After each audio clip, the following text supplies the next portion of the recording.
there any change? Brid Smith. It's really unbelievable that we're sitting in a Dail today where we've just discussed. Can you put on my mic, please?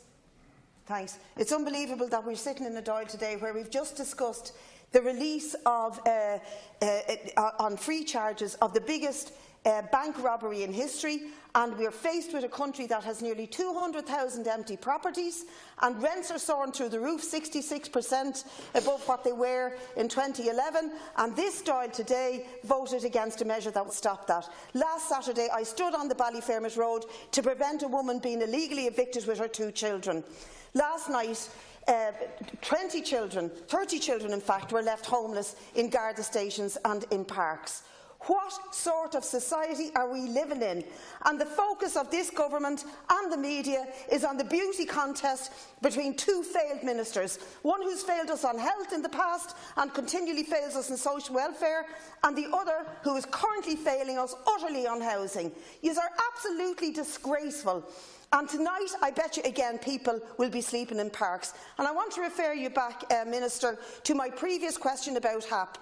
I bet you, if you look closely at the families that were homeless last night, some of them were failed by the HAP programme. HAP is not working. HAP is not happening because landlords will not take it. You tell that to Selena Hogan and tell it to other families who are consistently being refused. Although your department will give them the money, the landlords will not take them. And that's the reality, and you cannot gloss over it, and stop giving us the pretend statistics that you have in front of us. We know what's happening in the real world. You probably also know, but you choose to turn a blind eye because you're getting well paid for turning a blind eye. Now wake up and smell the coffee and do something to support these families and to give them real housing possibilities. Hang on, Deputy. This area. Hang on, Deputy. Brid Smith. Yeah, when Deputy Wallace says that having tenants is a mug's game, it sometimes works like that for HAP too, Minister, that you get onto a HAP programme and after a year the landlord issues you with a notice to quit because they want to sell the property, which is something our bill that Deputy Boyd Barrett referred to would have also done, is to stop the sale of property for the purpose of resale except under exceptional circumstances. And that is going on a large scale because landlords can make profit as the price of houses go up and up.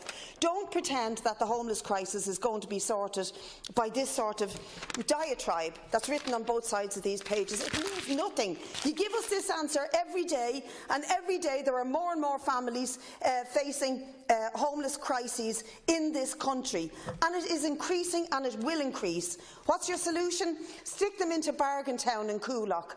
Something like you'd see refugees being housed in a place like Athens. Stick them into Bargain Town, tell them it's temporary, but in actual fact it will be permanent because you don't have a permanent solution to the housing crisis.